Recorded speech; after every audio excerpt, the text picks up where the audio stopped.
paper memorandum, in fact, a bank account, like an insurance policy, that the event something in the future that is extraordinary to happen and causes that a need to rise above the 2% cap, we would have the ability to actually do that. By having a cap, we actually stay within the requirements of state statute. Historically, though, we have not had a need to do that. We've always had a focus on affordability. However, so this is just one of the just in case.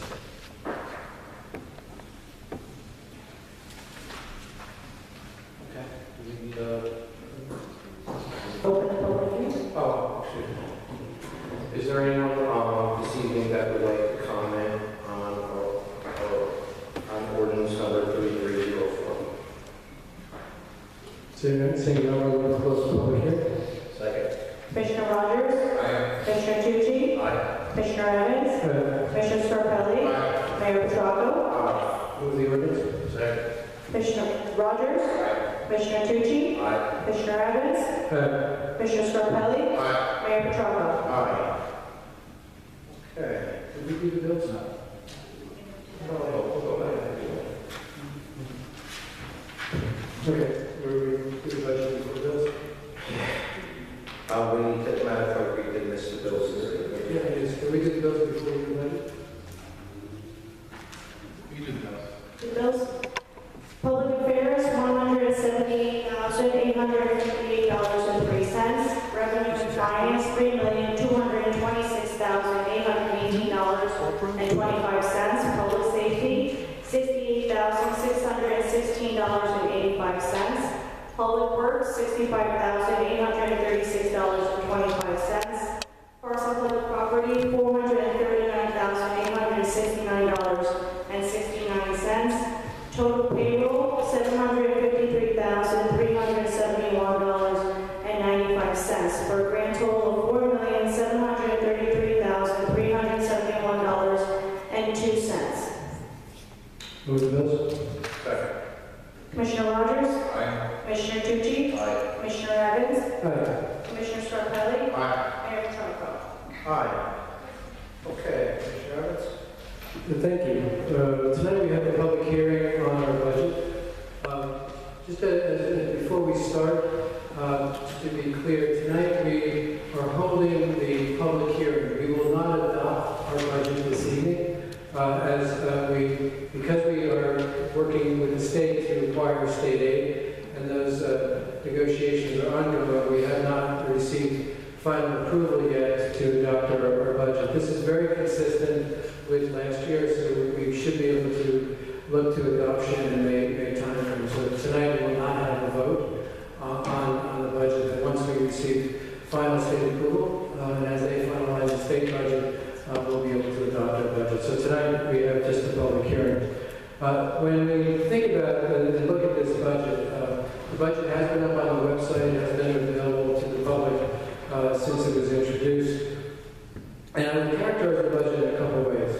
One is that this budget includes an increase in state aid from $2,750,000 in 2014 to, so far, $5,239,000 in state aid for 2015. That's an increase in our aid of roughly $2.4 million, a little bit around here. But the reality is that it reflects the ongoing transition of the Hoffman LaRoche property. We were able to, as a municipality, negotiate provisions into the state budget that allows us, under the transitional aid formula, which they call transitional aid light, to recognize that there are times when events happen at a municipal level that really have an impact at the state level as well, and that municipalities should not have to struggle through those on their own. So while we've had to adjust the assessed value of the Hoffman LaRoche property, each year that we've made those adjustments, we have been able to submit a request for offsetting aid to absorb the effect of that. The special treatment of this particular type of aid, which makes it unique, is we are a municipal government. We're not the school district, and we're not the county. A resident's tax bill is comprised of those three components of their bill. We're able to negotiate with the state for the full amount of that aid, so that the aid when we talk about actually reimburses us for the school portion of that lost revenue, the municipal portion of that lost revenue, as well as the county. So it's a unique provision that we've been able to do. This year, we had to further reduce the valuation of the Hoffman Roche property by $102 million. Our full request for aid is $6.2 million. However, that amount is still pending, which is why we're only having a public hearing tonight. We've been approved to anticipate 85% of that request, which equals the $5.2 million that I mentioned earlier. So we're making very good progress. Recognizing that the transition of the Roche property has a significant impact on our township, which we have to work our way through and manage. So working with the commissioners as a group, we have been focused on affordability and spending throughout each budget year. So with the decisions that we made and managing the cost of the spending that we've been able to manage, our appropriation or spending is increasing by $317,000. That's less than 1%. It's actually 0.6%. So the value of that is that we are managing our costs very well. We could not offset 100% of that because there are certain things that happen that are beyond our control. So some of that affects us as an increase in our sewer costs by $110,000, an increase in our insurance costs and our liability insurance, as well as healthcare insurance costs. We did get a benefit of having our pension costs go down, which partially offsets that. But it wasn't able to absorb all of it. The reality is that on a cost basis, we are increasing our spending by $317,000. Now, what's interesting about that is that under state law, there's something that they call a tax levy cap, and there's an appropriation cap, or spending cap. How much money are we able to increase our budget each year and comply with the state budget? What's interesting about that for Nutley is that if you look at our spending cap, it's allowed to go up 2%. If that cap was to be met and stayed within that state statute, instead of our costs going up $317,000 and we just managed to the maximum of that cap, spending could have gone up $3.1 million. So we didn't do that. We can't afford it. So we've been very careful about how we spend. The other piece is that everybody's familiar with the state has what they call the levy cap, and that's allowed to go up 2%. Reality is, given where we are actually $1.3 million below that cap. So we are below the state caps, both the appropriation cap and the levy cap. The levy itself, the amount of money that we have to raise from taxpayers this year, like last year, has actually gone down.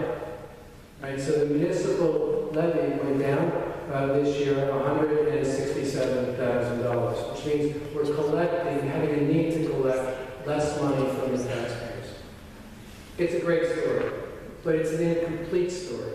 The reality is that because of the lower assessed value of the town, primarily attributed to the change that's occurring at the Roche property, the way we spread our budget, the cost to each taxpayer changes. And the reality is that causes the tax rate to increase.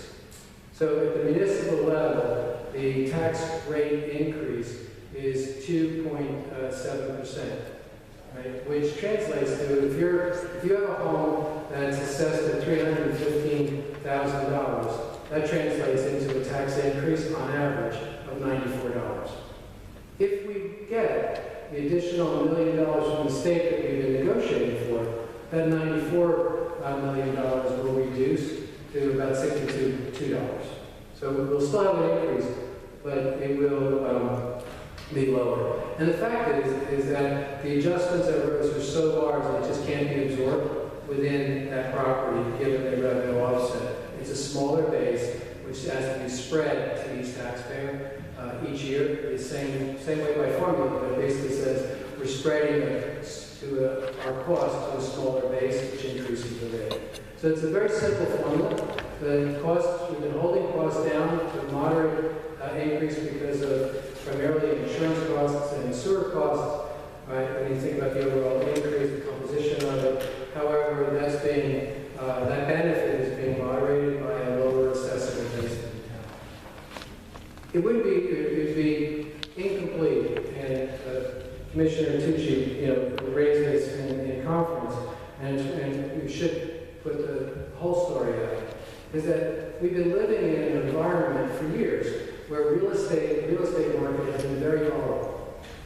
Values have been going down, which actually drives rate. So we've been seeing that. This year, the real estate market has actually stabilized a bit more. So we're not going to see that a lot of that variation at the residential level, but it's not enough to offset the loss of the rateable at the Hoffman Roach property. So while that property remains in flux, because we still have a lot of work to do, and all of the commissioners are working very hard to address that, the reality is until we're getting clear on what that future is, we won't get a benefit from all of the conservatism and the work that we've been doing as a board over these past few years. So hopefully we'll see a turn as the real estate market changes and as we get clear on what the future is for Roche.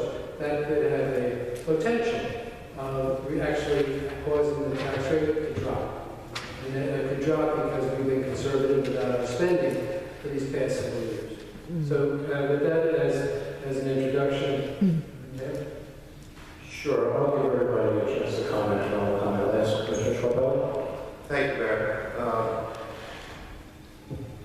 Any tax increases is never easy to pass on to the public, but you're talking about less than $100 on the municipal end. And you look at some of the cuts that we have in all departments, in our other expenses, it shows that we're working hard to minimize that increase. The public works end, we're down $148,000 from last year's budget. And we're less this year than when I took office in 2008. So our budgets over the last 7 years have actually gone down. So I'm kind of proud of that. And would like to thank all the commissioners for the work. The biggest part of this budget is not only our individual efforts, but also the effort in going to Trenton and getting that transitional aid, because that's the most important. And Commissioner Evans in particular for your explanation to the state and for all of our efforts in going out and using our friends and contacts to lobby for that transitional aid. So I'm proud that we're down this year $148,000. And I'm also proud that we are less than our budget's less than when I took office in 2000. Commissioner Roberts? I get around up here every day. I meet hundreds of people, hundreds of residents each month. And I've asked them this question: what are you concerned about? And people are going to say, yes, just like those of us up here, they're concerned about taxes, federal taxes, state taxes, county taxes, local taxes, and the cost of living.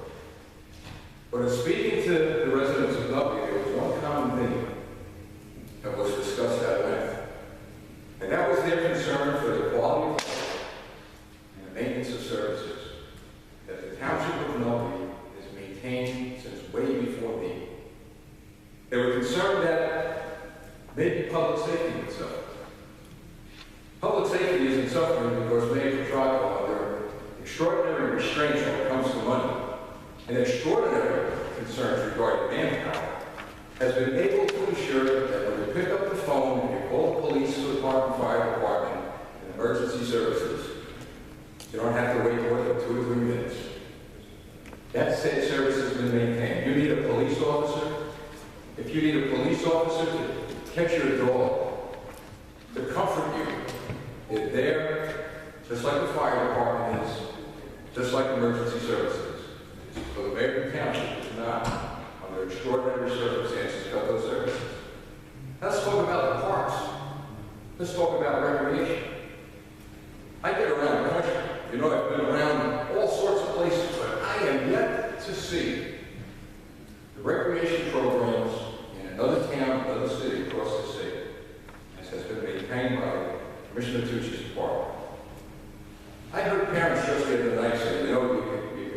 Nutley, and your kids, they've got everything and anything they want to do.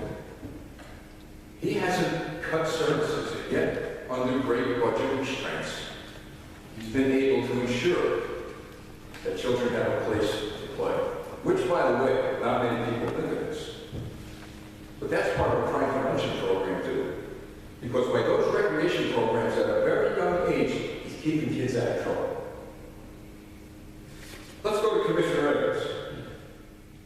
You know, it's not easy being a director of finance, because it's a tough job bringing four of the commissioners together, saying, fellas, you're going to have to prep a budget, you're going to have to save here, save there. He's done his part. He's also done his part in something I didn't know until I got into this seat. It's called code enforcement and property maintenance. We're not perfect. But I gotta tell you, you go through the streets of this town, street by street, yeah, you'll have one or two homes maybe that are not that well kept. And you know we've got some issues on Franklin Avenue with the businesses. This is a well-groomed town. People take pride in the town, and code enforcement is right on top of any problem that might exist.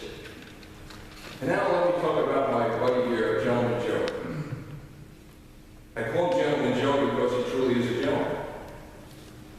When we had Hurricane Sandy hit and the snowstorms hit, problem after problem, trees coming down, branches coming down, twigs coming down, lines coming down,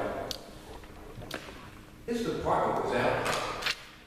And again, under very difficult financial restraints, not one service was cut. So, I say this to the people of Nutley. We're all concerned about taxes. We pay taxes. We raise our kids. But we work hard as a team. And just take a step back and think about, is there any other better place to live than Nutley? And if there is, fine. But I've got to tell you something. I would never move out of this town. Because I know, like I said, I need a cop, fireman, they're going to be there. I have younger kids. They'd be down at the cop department. But individual who's worked very hard on finances and code enforcement. And you know, when it comes to the Department of Public Works, I see your guys out there in the rain, wind, snow, recycling, and everything. So I want to thank you fellows for helping me out also with my budget. It's a good team. Thank you. Thank you, Commissioner. Commissioner Tucci? Yes, thank you for your kind words, Commissioner Rogers, very eloquent. Just to follow up on what Commissioner Evans stated a few moments ago, there is in fact a light at the end of the tunnel. Property values, as they continue to tick up and increase, and as we continue to repurpose and work with Poplar Roche and Hackensack and Seton Hall and the developer, all right, and those rates return back online, we have a great potential, and not on a dollar-for-dollar basis, but a great potential to reduce our tax rate. So, life in Nutley is not hopeless. It's very hopeful. We have many positive things happening, and we expect it to come to fruition as long as we continue to stay the course and do continue with our negotiations and keeping our noses to the grindstone and doing what we do as we feel very well every day. And now, in the Parks Department, we are $3,293 less in controllable costs than we were last year. We have some increases in group insurance and liability insurance and property insurance and automobile insurance. But it's important to note that at the end of the year, we average from the Parks Department returning back to the town treasury anywhere from $150,000 to $200,000 a year. So while we see certain numbers here, and we're proud that we're less than what we were last year, what we return to the town treasury is actually much greater than this, and it's something that's been consistent, and that Commissioner Evans takes those dollars, he repurposes them